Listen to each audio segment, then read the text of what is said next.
ইসলামের প্রথম ডিপ্লোমাট, প্রথম কূটনৈতিক, ইসলামের প্রথম কূটনৈতিক, ইসলামের প্রথম ডিপ্লোমাট, প্রথম অ্যাম্বাসেডর মুসআব ইবনে উমাইর, মক্কার তরুণ যুবক। উনি পারফিউম লাগাইলে মানুষ দেখলেই বুঝতো এটা মুসআব লাগাইছে। এমন ড্যাশিং ফেসের ছিল, এমন স্মার্ট ড্যাশিং ফেস, এমন পার্সোনালিটির মানুষ ছিল মুসআব রাদিয়াল্লাহু তাআলা।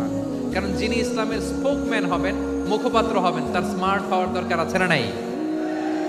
আকাবার প্রথম শপথ যখন হলো, তাদের সাথে বিষ্ণু ইসলাম মদিনাতে একজন মুখপাত্র পাঠালেন, ডিপ্লোমাটকে পাঠালেন, অ্যাম্বাসেডর অফ ইসলাম। তিনি হচ্ছেন মুসআব ইবনে উমাইর। পড়েন সুবহানাল্লাহ। বিশ্বনবী দেখলেন সে অনেক স্মার্ট, তার ডেডিকেশন আছে, সিনসিয়ারিটি আছে, এবং মদিনায় যে আউস খাজরাজ গোত্রের নেতাদের সাথে ডিল করতে হবে, ইহুদিদের সাথে ডিল করতে হবে, ওখানে একজন পাক্কা জানু খেলোয়াড়ের দরকার আছে না নাই?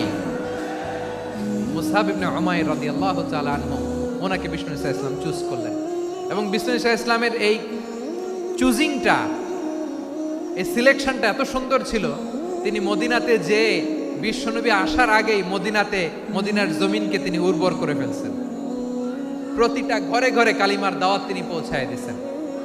জুমার বিধান নাজিল হয়েছে, কিন্তু মক্কায় পরিবেশ নাই জুমা পালনের। বিষ্ণু ইসলাম একজনকে দিয়ে খবর পাঠালেন, যাও মদিনায় মুসাবকে যে বলো, মুসাব তো আমার শিক্ষক, আমার স্পোকম্যান, মদিনাতে যেন তারা জুমা কায়েম করে। বিশ্বনবীর আগেই মুসাব মদিনার মুসলিমদেরকে নিয়ে মদিনায় প্রথম জুমা কায়েম করে ফেলছে। সুবহানাল্লাহ। ডিপ্লোমাটদের কেমন হইতে হয়, অ্যাম্বাসেডারের কেমন হইতে হয়, মুসআব রাদিয়াল্লাহু তাআলা আনহুর কাছ থেকে শিখে নাও। মুসআব নামটা কেমন লাগে? যশোর যাদের সন্তান হবে, ছেলে সন্তান, আমার রাস্তায় পাইলে সবাই জিজ্ঞেস করে, হুজুর একটা নাম দেন, আমার ছেলে হবে। যশোরবাসীর জন্য আমি একটা নাম দিয়ে দিলাম, নাম রাখতে হবে মুসআব। কি নাম?